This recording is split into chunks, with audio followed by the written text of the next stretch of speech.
A number of years ago, we built a really simple garden system for my mom. These are two 4-foot by 8-foot raised garden beds. They were originally made out of hay bales, believe it or not, that laid in the middle with some soil on top. I'll link here to a video describing that first build. Then as the hay broke down and the soil became more slumped and softened on the edges, we simply took some natural pine boards. These are 1x6s, I think, of maybe hemlock, and sharpened some staves and pounded them in and banked the soil up against them in the long direction and in the 4-foot direction. There are some simple staves on the inside and the outside. That one needs to get bopped back in. Made for a really, really simple garden bed. There's no fasteners, there's no screws or angle bracing. You can see it's pretty informal. There's some gaps over there, but all that can get rearranged and pounded back together. It works fine, and I think we're at a place where it'd be nice to make some more of these beds, but actually upgrade them in a number of ways. We got a number of loads of Black Locust offcuts this winter from our friend Wayne over at Locust Lumber Company, and some of the material is perfect for making staves. So I'll go through and sharpen the ends of these. I talked about that in another video as well, which I'll link to. By basically, when this later afternoon, I'll set up a chop saw here and process through them and sharpen them, and those will be the staves that hold the bed parts together. You can see like over there.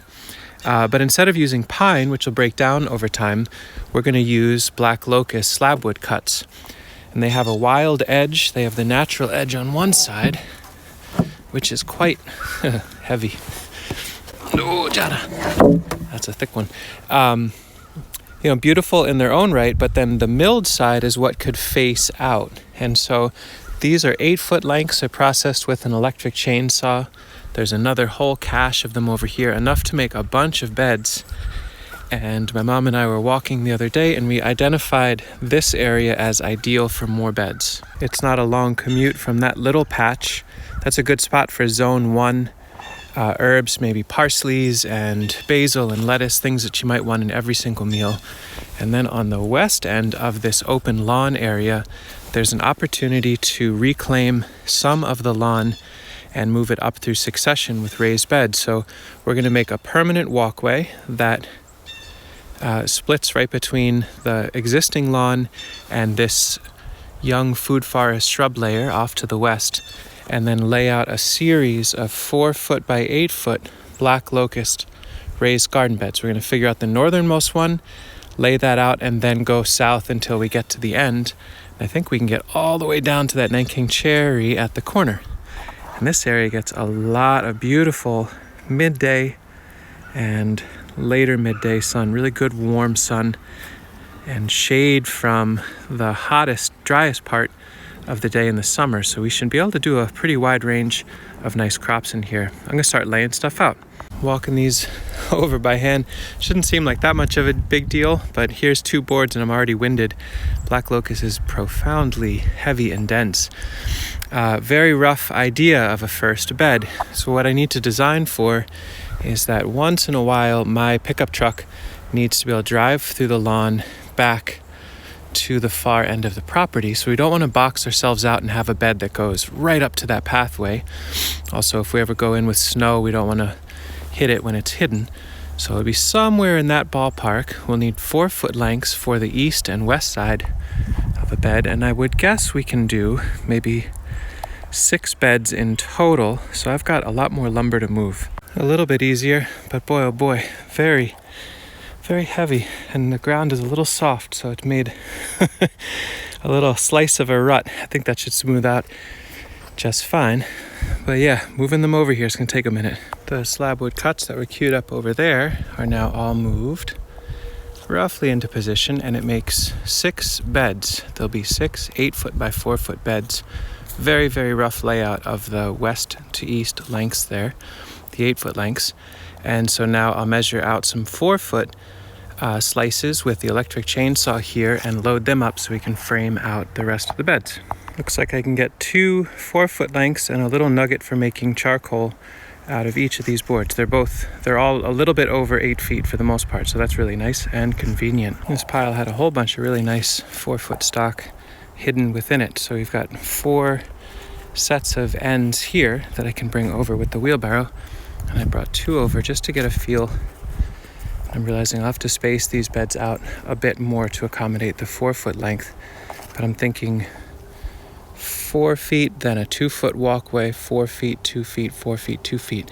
And this walkway would be roughly 3 or 4 feet before the woody perennials. All that can get laid out in a little bit. All the raw ingredients are in rough position as far as the walls of the beds. And now it's time to manufacture the stakes to keep them upright and organized.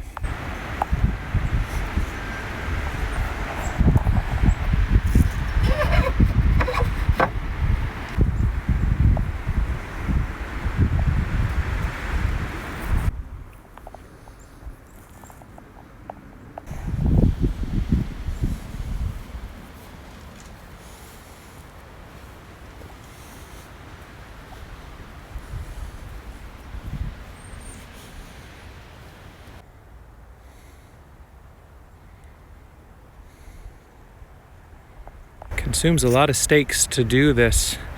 The whole wheelbarrow load there will do 3 boxes and a tiny bit of the 4th. So a whole bunch more chopping to be done to get the bits. And then there should be all of the elements needed to frame these out to be permanent raised beds that should sit in this landscape for 10 to 20 years quite easily.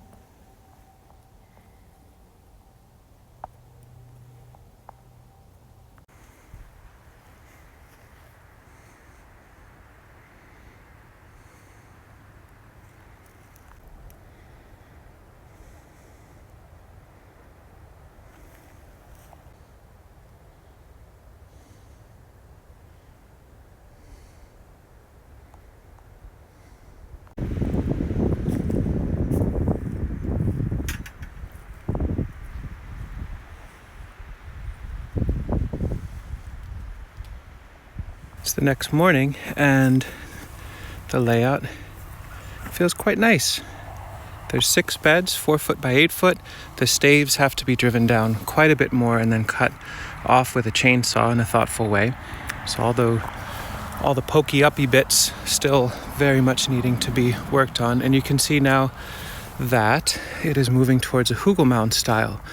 We have all these leftover old dead curly willow nuglins that are loaded with turkey tail and other mushrooms. There's some old cherry in there. Stuff that's been laying around that is bulky and carbony and hasn't been breaking down can migrate into these boxes on the low end at the bottom, along with woody debris and old dead branches, and then we can cap it with soil and use a whole lot less soil to finalize them. This old cherry tree passed away a ways back, and we left it quite tall and had the top branches, the bits that were up in the power lines, cut just enough to be out of the power lines way and dropped to the ground. And so the parts that are really old and broken down and haggard we can fold into the garden beds, and then the sections that are still in okay shape can be processed into firewood, and we can clean up all the random bits that landed in and amongst the black currants when they did that felling. So in the process of cleaning and organizing material, we're getting really great filler for these beds as well. So much material so quickly, and really helps to get our walkways back. We'll move that firewood and then there'll be a nice access to stroll through this area again.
When we used a skid steer to do the initial digging of this pond last winter, we had to find a place to send topsoil.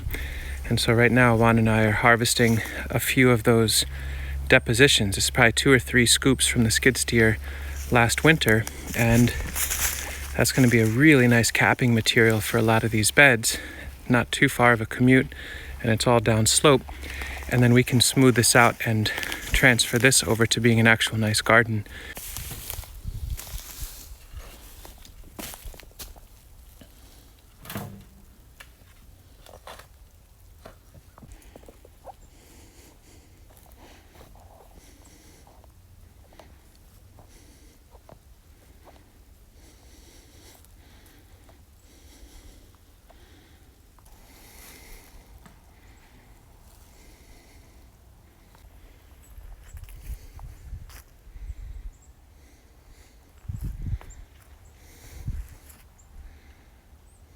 The northernmost 2 beds have 2 courses of locust, which I think is really quite nice. It's an incredibly deep bed, but a huge amount of increased total labor. Juan is probably on his 20th wheelbarrow of soil being delivered to that northernmost, but boy, does that look good. This one I'm trying to fill with a lot more rotting logs, fungal rich, broken down stuff just to help bulk it out. And we're going to end up capping these beds with compost from our chicken yard, but that'll be another day. But for now, we're just getting them, 95% of the way there. And what's nice is once we have the 2 courses of locust, we can then go through and pound the staves in so they're flush with that top rail. And that tidies up the look of these beds quite a bit.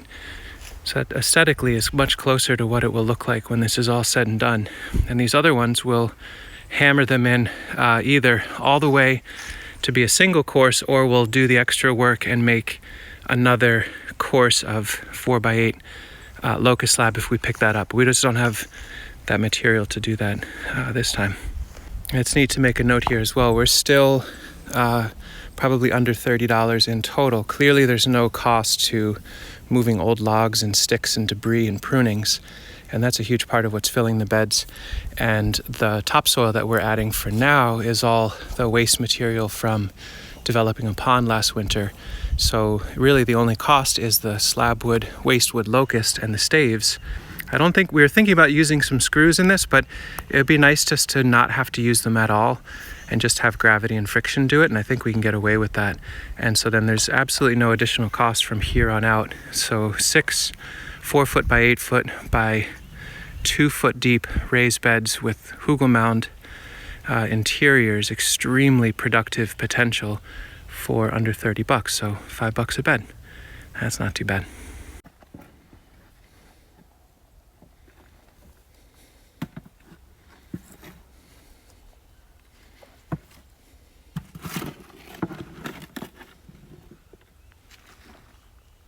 Juan is heading out and it's starting to snow. It looks like it's going to snow about 4 inches between the rest of today and overnight. So it's time for me to get on the road with my wonderful old 2-wheel drive truck and get home safe. This is what we got to. Certainly a work in progress. There is much more to be done, but you can see the 2 northernmost beds are nearly fully capped with good quality soil. They're going to get each 4 to 8 folding crates of compost from the chicken yard, and then they should be good to go. And that's just kind of a gradient of more down the way. We're going to go for 2 high with every single bed, so we need to get some more lumber to finish the rest. We'll pound in staves. We'll cut them down as needed. This one I couldn't pound any further, so we'll just cut it with a chainsaw. And it's only part 1. Thanks for watching. In the spirit of some of these more long-winded videos, if you happen to get to the very end, the secret word for this one would be pineapple-ish. Thanks. Take care.